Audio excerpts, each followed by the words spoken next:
10 دقیقه هستم توی اینستا، برمیگردم یه دفعه میبینیم که 1 ساعت شد. دیگه حوصله فیلم بلند دیدن رو هم نداریم. میری بعدی راجع به بحران خامیان میانه است که یه جای ترکیده، یه دفعه دچار هیجان میشی. در واقع مایی که داریم اونجا میبینیم محصول ماییم که فروخته میشیم به شرکتایی که قرار تبلیغ بکنن. رفتی کتابخونه یه 5 دقیقه درس بخونی، یهو دیدی که گوشی رو گرفتی و 2 ساعت گذشته. یا یه لحظه با گوشیت کار داشتی، اصلا بعد از 1 ساعت میبینی کاره یادت رفته و توی اینستاگرامی و اصلا یادت نمیاد تو 1 ساعت چی گذشته و چی دیدی. اگه این حس رو تجربه کردی احتمالاً مغز و حافظت دیگه مثل قبل کار نمیکنه. امروز در خدمت آقای تقدیسی هستیم و قراره که راجع به اعتیاد دیجیتال صحبت بکنیم. آقای تقدیسی وقت شما بخیر.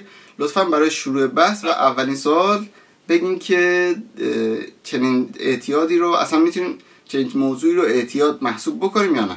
عرضم به خدمتت که اصولا این که ما ببینیم یه چیزی اعتیاد هست یا نه، ببینیم اعتیاد چه ویژگی هایی داره.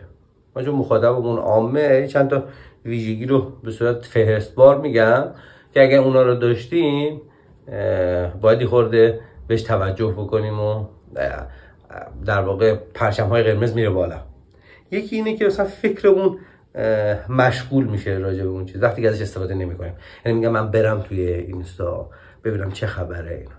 بعدش اینه که صرف زمان زیادی انجام میدیم. یعنی چی؟ من میگم من میرم همین که شما الان گفتی، میگم 10 دقیقه هستم توی اینستا، برمیگردم یه دفعه میبینیم که 1 ساعت شد.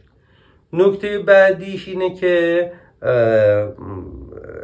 تصمیم میگیرم که کنترلش کنم. مثلا میگم من دیگه نمیرم این اینستا یا خیلی کمتر میرم ولی نمیتونم. علامت بعدیش اینه که برای ما وقتی انجام میدیم با این که میدونیم پیامد منفی داره ولی ادامه میدیم. یعنی من انقدر اینستاگرام استفاده میکنم نمیتونم کارم انجام بدم و روابطم لطمه میخوره ولی باز نمیتونم ولش بکنم. نشانه بعدش علامت ترکه. یعنی چی؟ یعنی شما وقتی استفاده نمیکنی مضطرب میشی، بیقرار میشی، کج خلق میشی وقتی که نمیری تو اینستاگرام. یه نشونه دیگه هم داره، اون هم اینه که پنهانکاریه. یعنی 3 ساعت اینستاگرام به بقیه میگم من 1 روم هستم. اینا که میگم شبیه مصرف تریاک نیست. ببینید که بهتون گفتن. بعدیش اینه که خلقتون تغییر میکنه. یعنی برای اینکه سرحال بشی، شنگول بشی، باید بری یه اسکرولی بکنی. میدونی؟ انگار باید به چات دود بگیری. اگه این مواردی که به صورت فهرستوار گفتم تعداد زیادیش در شما هست، باید بگم که باید یه فکر جدی براش بکنید. شما احتمالاً به هر رسانه اجتماعی که اینا رو باش دارید اعتیاد دارید. در واقع یه جوری هم میشه که ما احساس میکنیم مثلا دیگه حوصله فیلم بلند دیدن رو هم نداریم. آیا این هم جزء اون موضوع قرار میگیره یا نه یه ریشه روانی و عصبی داره؟ میتونه تأثیر داشته باشه. ببین وقتی که شما از اینستاگرام استفاده میکنید، ما اینجا داریم راجع به رسانه‌های اجتماعی صحبت میکنیم، به ویژه با تاکید بر اینستاگرام، به خاطر اینکه توی ایران الان خیلی خیلی متداوله. چند تا اتفاق میفته وقتی شما ویدیوهای کوتاه و سریع میبینید. یعنی مثلا یه ریلی میاد 30 ثانیه است، نگاه میکنید راجع به رقص و آوازه، میبینی شاد میشی، میری بعدی راجع به بحران خامیان میانه است که یه جای ترکیده، یه دفعه دچار هیجان میشی. میری بعدی، موضوع بعدی اینه که آب گرمکن خود را چگونه در 5 دقیقه تعمیر کنید. بعدیش اینه که میری تو ویدیو بعدی میگه که ملک خود را مواظب باشید بخواید بفروشید سرتان کلاه نرود. مثلا این موضوع دیگه هیچ ربطی به هم نداره، از این موضوع به اون موضوع. اینجا چند تا اتفاق میفته. یکیش اینه که مغز ما یه هورمونی داره که بهش میگن هورمون صفا، هورمون لذت که دوپامینه. وقتی شما توی یه بازه زمانی کوتاه مثل چند ثانیه، 1 دقیقه، یه مطلب جذاب میاد سراغتون، مغزتون دوپامین رو ترشح میکنه، لذتش میبره. میرید سراغ بعدی، همین اتفاق میفته، بعدی همین اتفاق میفته. مغزتون عملاً وقتی زیاد این کار رو انجام میدید یاد میگیره که آقا این خوبه، سریع دوپامین ترشح میشه، من لذت رو میبرم. به خاطر همین یکی از تبعاتش اینه که دیگه اون کارهایی که نیاز به تمرکز بیشتر و زمان بیشتری براش مصرف کردن، مثل دیدن یه فیلم طولانی تر، انجام یه مسئله پیچیده‌ای که مهمه که یه خورده لذت رو به تأخیر میندازه، اون دیگه جذاب نخواهد. با همین هی تمایل داره که برگردید و همینا رو نگاه کنید. آفرین. دقیقاً فکر می‌کنم مثلا الگوریتم سوشال مدیا و اینستاگرام هم اینجوریه که آقا تو ویدیوهای بیشتر ببینی، دوپامین بیشتر و سریعتر ترشح بشه که بیشتر بمونی توش. دقیقاً. حسین جان اصولا مسئله بیزینس و پوله. شما هرچی تایم بیشتری رو توی اینستاگرام یا هر رسانه دیگه بمونی، باعث میشه که اون رسانه زمانش مهمتر باشه، مخاطبین بیشتری در زمان بیشتری هستن، بتونه زمانی که داره رو بهتر بفروشه از تبلیغات مستقیم و غیر مستقیم چیزایی که میبینیم. به خاطر همین اینها الان مطالعات اخیر نشون داده که اینا مثلا روانشناس دارن، نوروساینتیست دارن، آدمای به شدت خبره رو استخدام میکنن، کلی هزینه میکنن که شما رو اونجا نگه دارن. کلی تکنیک دارن. مثلا قدیما یادتونه که شما میومدید تو صفحه اینستاگرامتون میومدی بالا و تموم میشد. آره. دیگه پایین‌تر نمیاد.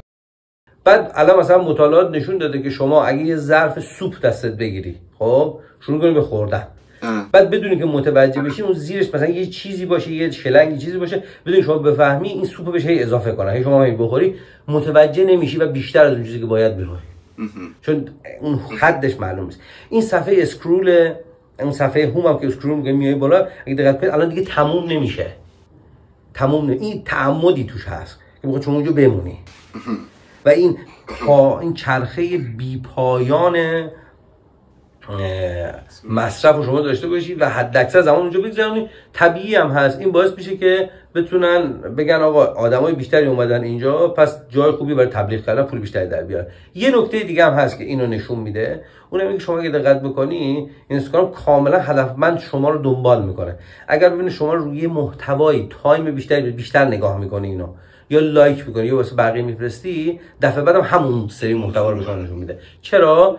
احتمال اینکه این محتوایی که شما دیدی خوشت اومده بیشتره، احتمال اینکه ببینی و اونجا بمونی هم باز بیشتر.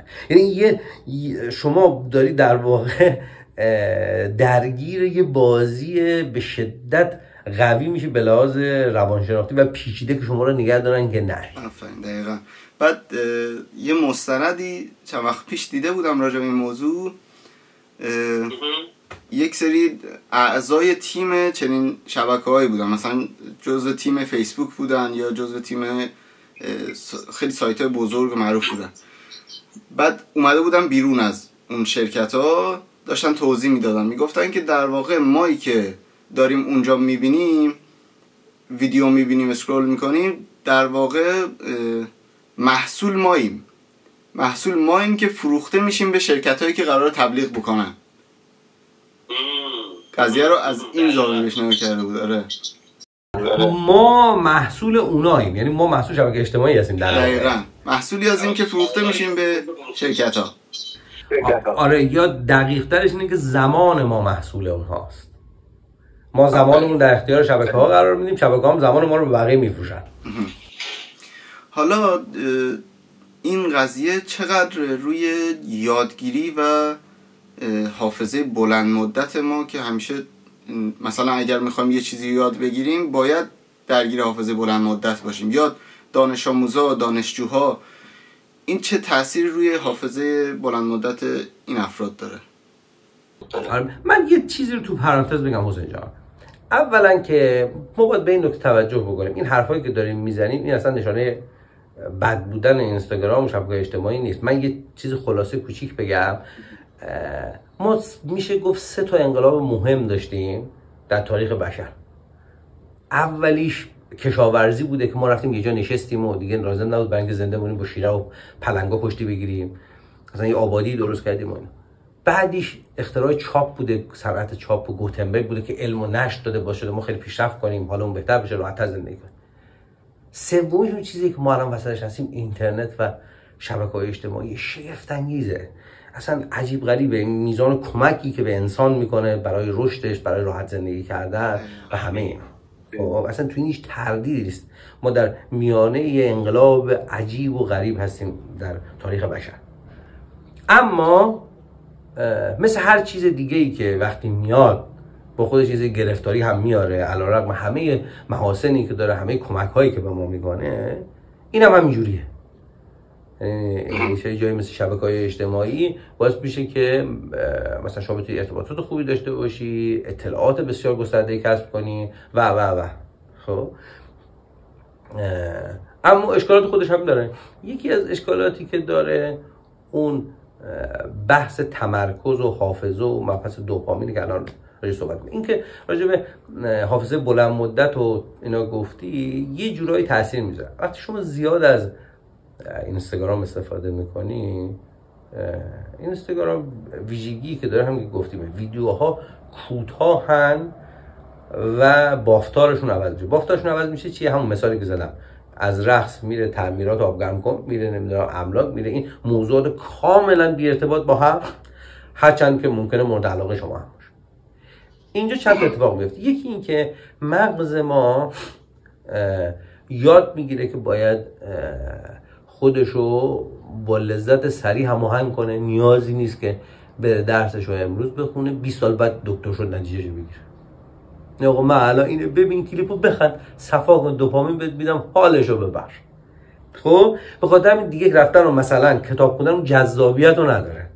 من ترجیح میدم بیام تو اینستاگرام اسکرول کنم. این مثلا مسئله بعدی اینه که وقتی من از یه مطلبی بعد از 30 ثانیه میپرم روی مطلب دیگه، بعد دوباره میپرم روی مطلب دیگه، میزان توجه و تمرکز من کاهش پیدا میکنه. من برای اینکه یه اطلاعاتی رو بفرستم به حافظه بلند مدت نیازه که روش توجه کنم، اطلاعات تثبیت بشه، بره به حافظه بلند مدت.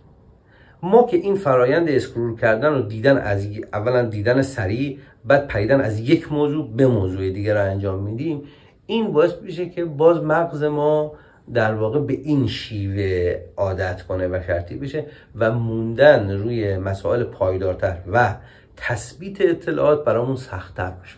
یعنی وقتی میخوام برم کتاب بخونم بی‌حوصله میشم، حوصله‌اش دیگه ندارم، خسته میشم زود، چون من عادت کردم که اون کار رو انجام بدم و تثبیت اطلاعات هم برام سخت میشه. در واقع حالا جدا از تمرکز و این ثبت شدن اطلاعات، وقتی این همه محرک حالا مثل دوپامین و اینا ترشح میشه، اصلا میتونیم بگیم که مغزمون داره فرسوده میشه یا نه اصلا ساختار مغز یه جور دیگه است؟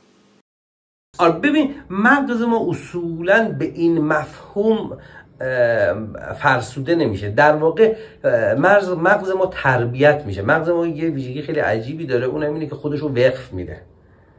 همین که من گفتم، یعنی مغز ما یاد میگیره به جای اینکه متمرکز باشه و فعالیت طولانی انجام بده که در آینده نتیجه ببینه و لذت ببره، تصمیم میگیره اینجوری تربیت میشه که متمرکز نباشه، از یه موضوع بپره رو موضوع دیگه و سریع لذت ببره. یعنی مسیرهایی که در مغز ما، سیمپیشی‌های مغزمون اینجوری تغییر میکنه. یعنی اولویت مغزمون تغییر میکنه. یعنی این که سریعاً باید دوپامین ترشح بشه، سریعاً باید دوپامین ترشح بشه، این چیزیه که ما رو به پیش میبره و توی مثلا مطالعه عمیق با توجه به سوالی که شما پرسیدید این اتفاق نمیفته. شما باید نتیجه‌شو بعداً ببینی. این دیگه اون مطالعه هم برای ما کسل کننده میشه، هم غیر جذاب. به اضافه اینکه یه رقیب گردن کلفت که رفتن تو شبکه‌های اجتماعی هست که برام فائق میشه دیگه. من میرم اونجا که دوپامین تامین کنم سریع. آره. و حالا یه موضوعی که هست اینه که شاید 90% ویدیوهایی که میبینیم، حالا میتونه آموزشی باشه، میتونه هر چیزی باشه، مثلا یاد میگیریم یه چیزی رو، اصلا نمیمونه. یعنی نمیریم امتحانش کنیم، مثلا ماشینمون خراب شده، یه ویدیوی میریم ببینیمش، شاید بعضی جاها به درد بخوره، ولی اکثر مواقع 90% مواقع اصلا دیگه نمیریم حتی امتحانش کنیم اون موضوع رو، فقط در حد دیدن و لذت بردن ازشه. دقیقاً این دو تا نکته داره. این حرفی میزنید درسته. ما یه چیز داریم بهش میگیم حافظه کارکردی یا working memory. این مال وقتی که مثلا شما گوشی دستته یه شماره تلفنی رو میگیری به من میگی سوالا یه لحظه اینو یادت باشه من به فلانی زنگ بزنم، این حافظه کار کردی، من باید یادم بمونه. خب چون ما توجهمون کم میشه، چون باید از یه ویدیو باید بپریم یه ویدیو دیگه، سریع باید این کار رو انجام بدیم، این حافظه کار کردیمون دچار آسیب میشه وقتی زیاد تو اینستاگرام میشه. از طرف دیگه ما یه حافظه دیگه داریم، عرضم به خدمتتون که حافظه آینده نگره. یعنی میگم من حسین فردا ساعت 4 بعد از ظهر میام دنبالت که بریم پیش حسین علی. خب این حافظه آینده، من باید یه کاری رو بعدا انجام بدم.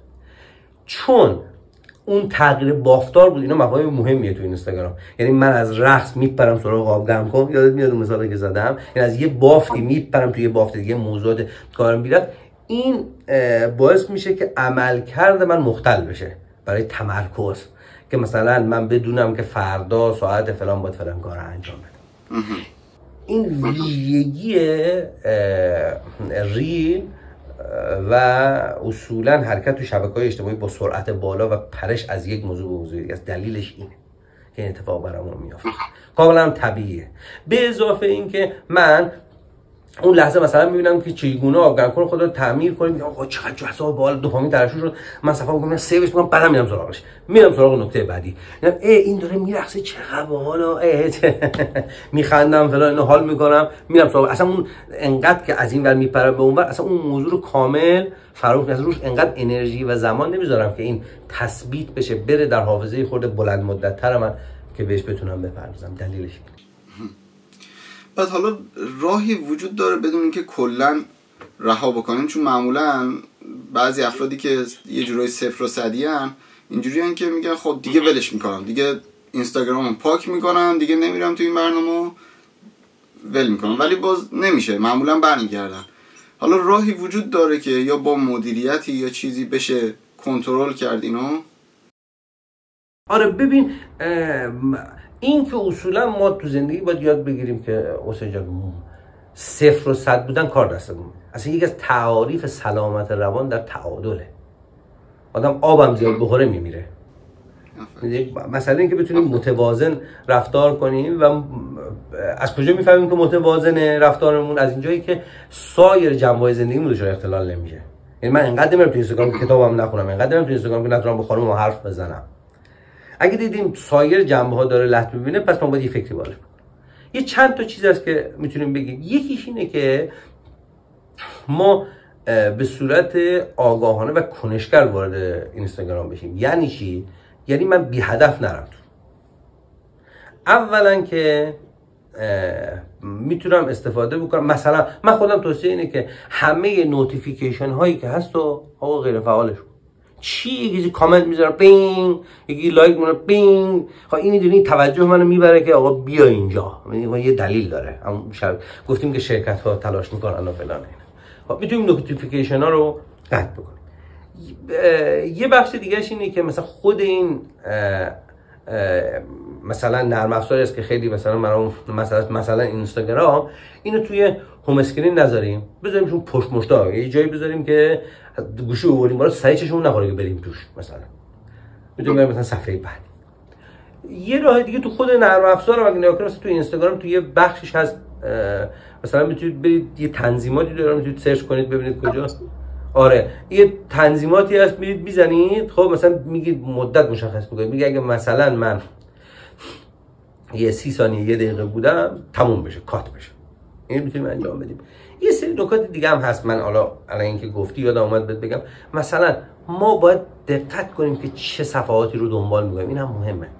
مثلا صفحاتی که به ما احساس ناامنی میدن، اضطراب به ما میدن، حسادت در ما ایجاد میکنن، باعث میشن که ما خودمون با بقیه مقایسه کنیم، ویدیوهای خشونت آمیز میذارن، مثلا اینا رو اصلا لازم نیست دنبال کنیم، نباید هم دنبال کنیم، به سلام ما نیست. مثلا من یه چیزی تو پرانتز میگم حسین جان، میگن صفحات حوادث که قبلا تو روزنامه بود الان توی مثلا پیجا هست، مثل فاضلاب میمونه.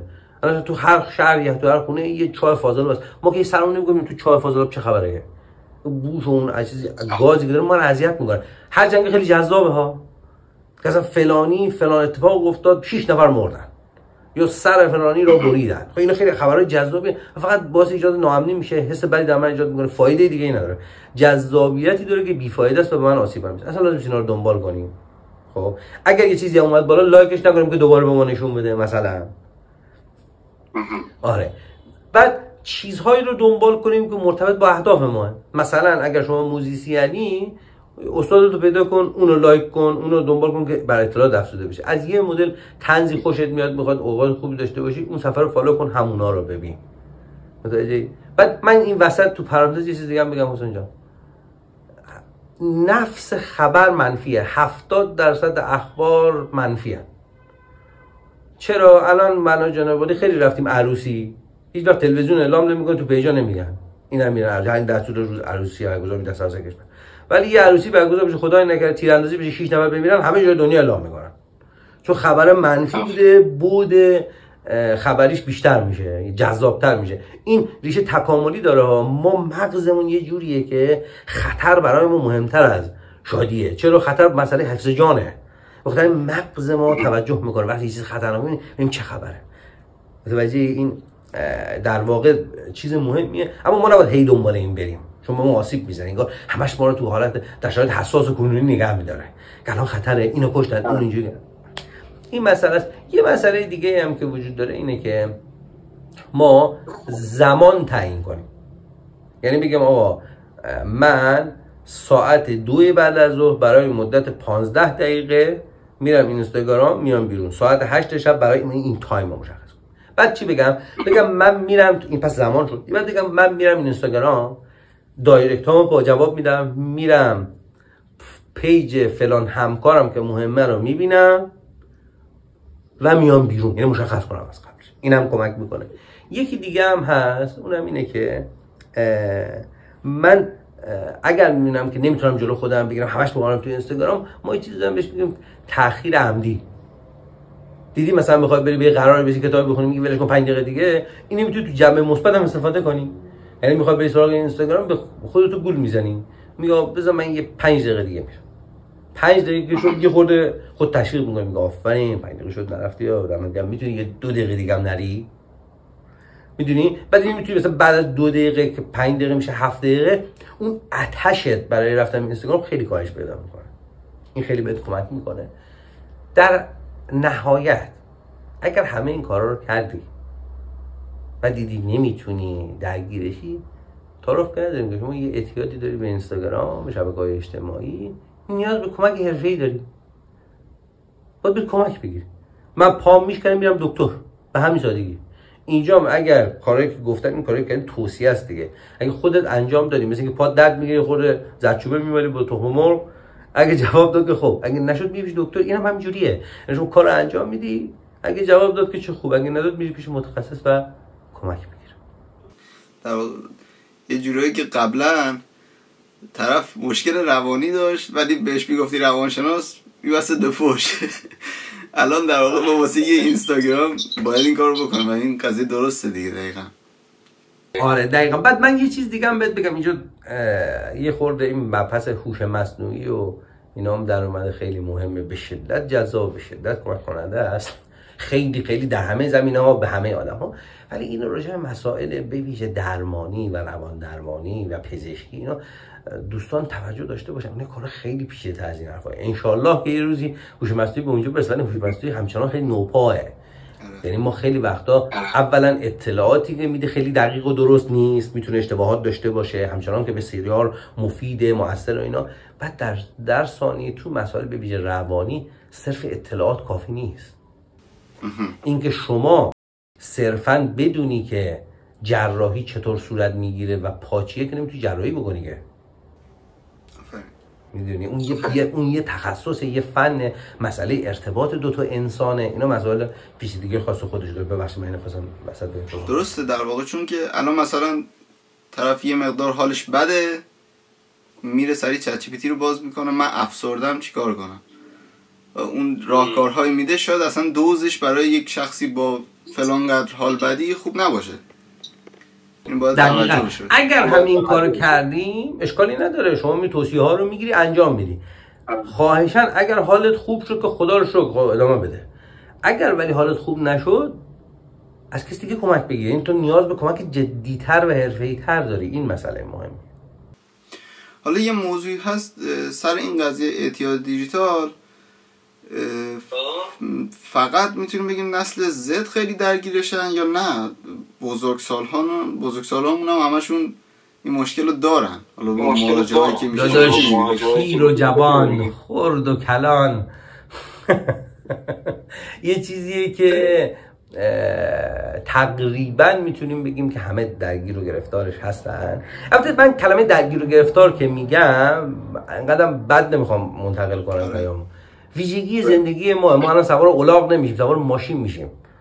دنیای ما عوض شده. خب الان رسانه ها هم استفاده میکنیم، چقدر بهتر و خوبتر که مثلا بزرگترای ما هم مثلا استفاده کنن، هیچ اشکالی نداره. منتها به شدت فراگیره. البته خب قاعدتا چون نوجوانان یعنی از سن مثلا 10-11 سال تا 21-22 سال تو این عصر اصلا به دنیا اومدن و با این مسائل کلا بزرگ شدن، خب درگیریشون و با توجه به مثلا دانشجو بودن و مطالب و فلان و اینا، محصل بودن و احتیاجی که دارن، مثلا کل دوستاشون تو هستن و همه اینا، خب درگیریشون احتمالاً بیشتره. خب اما خب این اصلا بزرگ کوچیک نداره. خب خیلی از آدما رو ما میبینیم دور و برمون سنین دهه مثلا 70 زندگیشون 60 زندگیشون هستن، همچنان مشغولن و مسائل دارن. در واقع یه جوری الان پدر مادرها رو هم ببینیم سرگرمی اصلیشون هم این اینستاگرامه، یعنی همش مشغول اینستاگرامه. دقیقاً هممون سابقه این داریم که مامانمون برامون پستای ویژه میفرستن، پسر گلم. آفرین. قدیم پدرای ما، مادر بزرگای ما اینا حجم اطلاعاتی که در طول روز واسهشون میومد خیلی کم بود. یعنی بشینیم خاطرات پدر بزرگا در مجموع زندگیشون شاید 10 تا خاطره بزرگ مهم داشتن که واسمون تعریف کنن. ولی الان انقدر حجم اطلاعات داره زیاد میشه، این موضوع یه ذره پیچیده شده.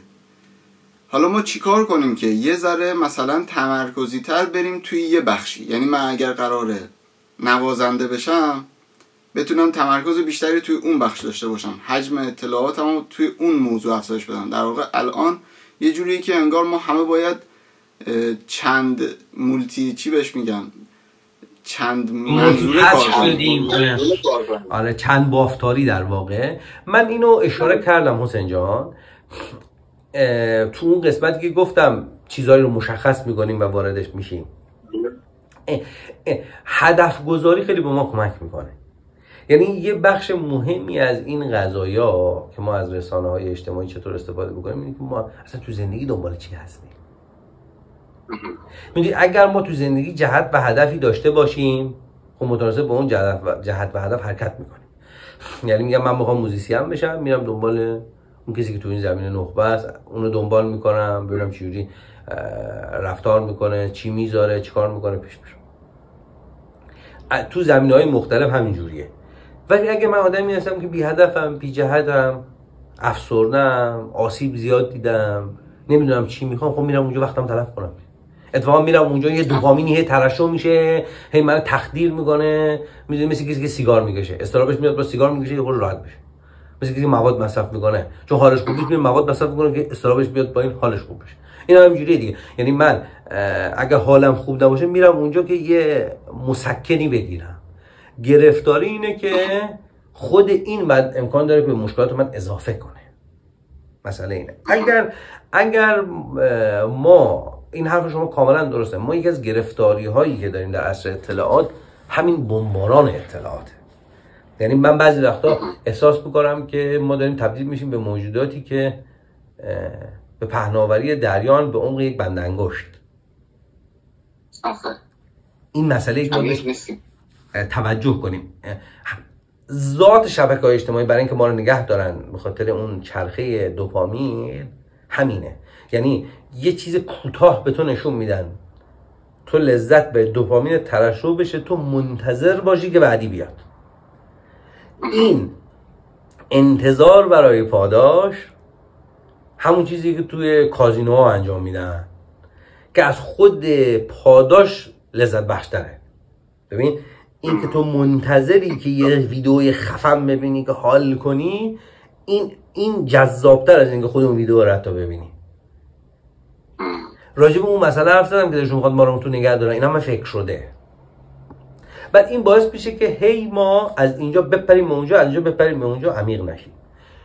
راهکارش چیه؟ همونجوری که خدمت عرض کردم که ما هدفمون مشخص باشه تو زندگی که چی میخوایم، متناسب با هدفمون از این وسیله و از این رسانه استفاده کنیم. یعنی یه خطی مشخص کنیم، مواظب باشیم از اون خط بیرون نزنیم.